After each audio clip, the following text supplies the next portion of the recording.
JT.fr, fournisseur officiel de football. Bonjour tout le monde et bienvenue dans ce nouveau JT Foot Mercato. On commence avec un club français historique qui est en grand danger, les Girondins de Bordeaux. Incapable de remonter en Ligue 1, malgré les investissements récents, le club était sous la menace d'une rétrogradation administrative par la DNCG, avec un trou d'environ 35 millions d'euros à combler. Les Bordelais et leur propriétaire Gérard Lopez se rapprochent d'une solution concrète pour combler ce déficit. D'après Sud-Ouest, Gérard Lopez a su convaincre un fonds d'investissement américain de l'épauler financièrement en vue du passage devant la DNCG ce mercredi 19 juin. Les discussions seraient d'ailleurs très avancées. Ce partenaire n'arrive ni pour acheter le club ni pour avoir une participation majoritaire selon l'entourage de Gérard Lopez. Si le nom de ce partenaire n'a pas encore filtré, ni même le montant qu'il va apporter, cette somme devrait se rapprocher des 35 à 40 millions d'euros attendus par la DNCG. Une excellente nouvelle pour Bordeaux.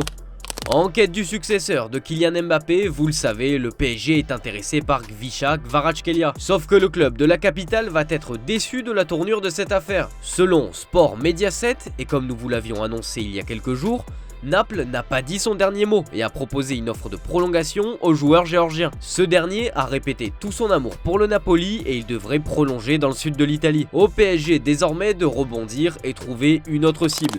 Au-delà du remplaçant de Mbappé, le club de la capitale ne perd pas de vue les autres secteurs, et notamment la défense. Selon les informations d'ESPN Brasil, le PSG a récemment pris des contacts auprès de la direction de l'Atlético Mineiro au sujet de Guilherme Arana.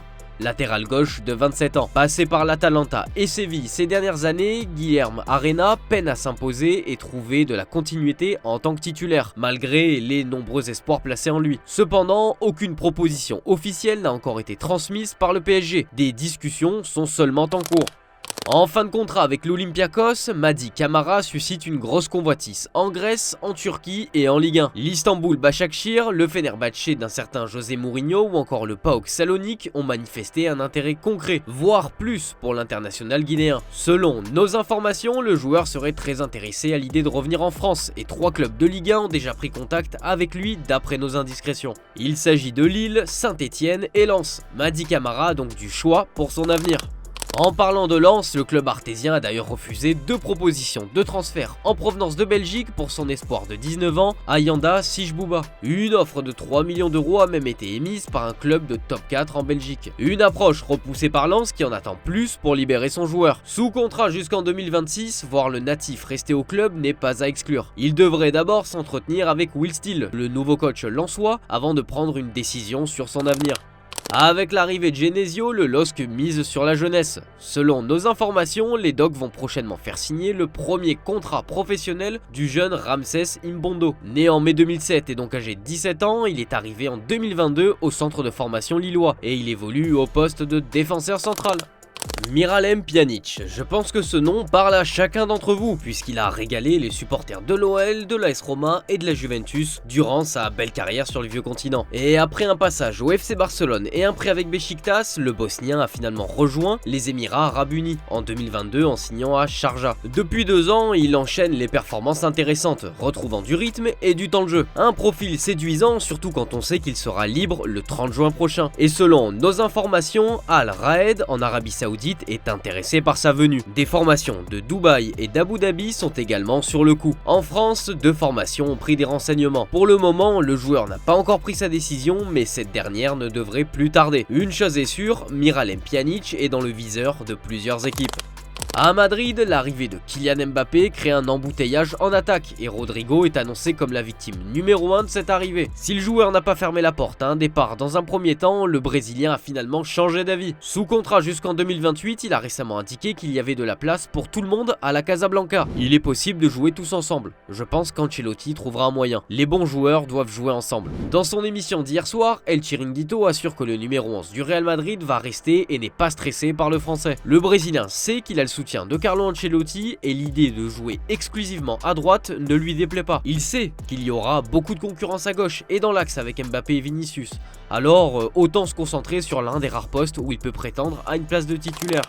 La célèbre émission espagnole a fait une autre révélation au sujet du Real Madrid hier soir. Alors qu'Aymeric Laporte est sur le départ du côté d'Al Nasser, le club saoudien a ciblé Antonio Rüdiger. Engagé jusqu'en 2026 avec la Maison Blanche, l'international allemand s'est vu proposer 100 millions d'euros répartis sur un contrat de 4 ans, soit 25 millions d'euros par an. Pour rappel, Rüdiger touchera actuellement un salaire annuel compris entre 11 et 14 millions d'euros au Real. L'Arabie Saoudite est comme à son habitude très ambitieuse sur le marché des transferts et cela ne se limite pas seulement au Real Madrid. Le FC Barcelone, en difficulté économiquement, compte sur l'Arabie Saoudite pour renflouer les caisses. D'après les dernières informations de Sport, le Barça devra vendre entre 3 et 4 joueurs sur la liste des transferts afin de construire son nouvel effectif. Des clubs de SPL auraient déjà approché le Barça et auraient même demandé d'entamer des négociations. Un prix aurait été demandé pour Ronald Araujo, Andreas Christensen et Jules Koundé. Rafinha est également cité dans l'équation. Certains clubs puissants d'Arabie Saoudite ont contacté le Barça pour envisager des accords de collaboration ou de sponsoring. En clair, le pays du Golfe pourrait sauver la situation du Barça. En Italie et plus précisément à la Juventus, la Saudi Pro League se tient en embuscade. Selon les informations de la Gazzetta dello Sport, un départ de Chesney est plus qu'envisagé dès cet été. Le gardien a le feu vert pour partir et Al Nasser se serait manifesté pour s'offrir ses services. L'écurie saoudienne n'a pas encore fait d'offre, mais du côté de Turin, on espère que le club de CR7 passe à l'offensive rapidement. En plus de son gardien, la Juventus va perdre son latéral gauche, Alexandro. Alors que des rumeurs l'envoient à Sao Paulo au Brésil, le président du club, Auri Verde, a démenti cette rumeur. Selon Odiogo, son prochain point de chute pourrait être Porto, club avec lequel il a joué 4 ans entre 2011 et 2015. En Angleterre, Manchester United n'a toujours pas tranché concernant son entraîneur la saison prochaine. Après les refus de Kieran McKenna, Thomas Tuchel et Mauricio Pochettino, selon les informations du Times, Erik ten Hag est toujours l'entraîneur des Red Devils. Son apport serait encore en train d'être évalué par la nouvelle direction du club qui devrait prendre une décision dans la semaine. Cela dit, pour la plupart des médias anglais, il ne fait aucun doute qu'il sera limogé dans les prochains jours. Il ne reste alors que 2 options pour Manchester, Roberto De Zerbi ou Gareth Southgate. La préférence va pour le sélectionneur des Three Lions, mais l'inconvénient majeur, c'est qu'il ne serait pas disponible avant mi-juillet, et ce dernier pourrait même être prolongé en cas de victoire à l'Euro. Un sacré bourbier pour Manchester. Un premier pas a été fait pour apaiser les tensions au sein de la sélection algérienne. Alors que Riyad Mahrez et Vladimir Petkovic sont en conflit, le président de la fédération algérienne, Walid Sadi, a pris la parole après la victoire contre l'Ouganda 2-1 sur ce sujet complexe chez les Fennecs. Il n'y a aucun problème avec Mahrez et la situation a pris une autre dimension alors qu'il n'y a pas de problème. Je me suis entretenu avec le sélectionneur, il va rencontrer Mahrez dans les prochains jours afin de remettre les choses au clair. Mahrez sera peut-être là pour les éliminatoires de la Coupe d'Afrique qui auront lieu en septembre. Heureusement pour Petkovic, la victoire d'hier lui évite une deuxième défaite de suite à la tête des Fennecs et donc une crise sportive.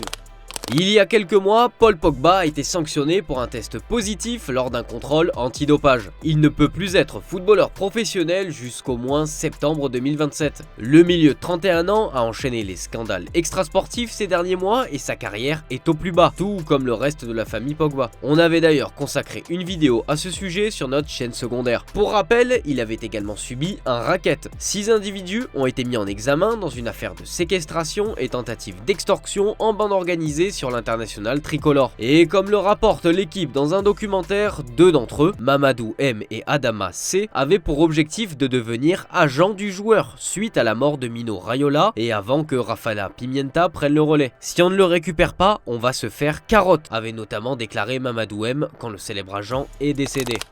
Prêté depuis janvier dernier au Werder Bremen, Skelly Alvero s'est définitivement engagé avec l'écurie allemande. Dans un communiqué, l'OL précise que le club allemand a décidé d'exercer son option d'achat fixée à un montant total de 4,750 millions d'euros. Le jeune milieu prometteur, Ayoub Boadi, va rester dans le Nord. Sous contrat jusqu'en 2026, une prolongation de contrat était forcément dans les discussions entre le clan du joueur et Lille. Comme nous vous le révélions en exclusivité il y a quelques jours, tout était ficelé à l'exception d'un détail, la durée de l'extension du bail. Le LOSC souhaitait rajouter 2 ans à son contrat, le joueur lui n'en voulait qu'1 année. Ce lundi, c'est le prometteur milieu de terrain qui a eu gain de cause, alors que Lille a annoncé sa prolongation jusqu'en 2027. Libre depuis novembre 2023 et son départ de Montpellier, Mamadou Sakho vient de retrouver un nouveau club. Le défenseur international français formé au PSG vient de s'engager avec le Torpedo Koudazi qui évolue en première division géorgienne. Jolie promotion pour Fernando Torres, coach de l'équipe U19 de l'Atlético l'Atlético de Madrid, dans un premier temps, il vient d'être promu au poste d'entraîneur de l'équipe B comme annoncé par son club dans un communiqué. Adjoint au Bayern Munich avant une expérience en Autriche du côté de Rheindorf-Altach, la légende allemande Miroslav Klose est devenu le nouvel entraîneur de Nuremberg, pensionnaire de 2e division allemande. Hormis pour les joueurs engagés dans une compétition internationale cet été, le reste des footballeurs sont en vacances et en profitent pour recharger les batteries. Et c'est le cas d'Erling Haaland qui prend du bon temps et s'improvise DJ à Marbella. C'est notre image du jour, je vous laisse là-dessus. Merci d'avoir suivi JT et à demain sur Foot Mercato.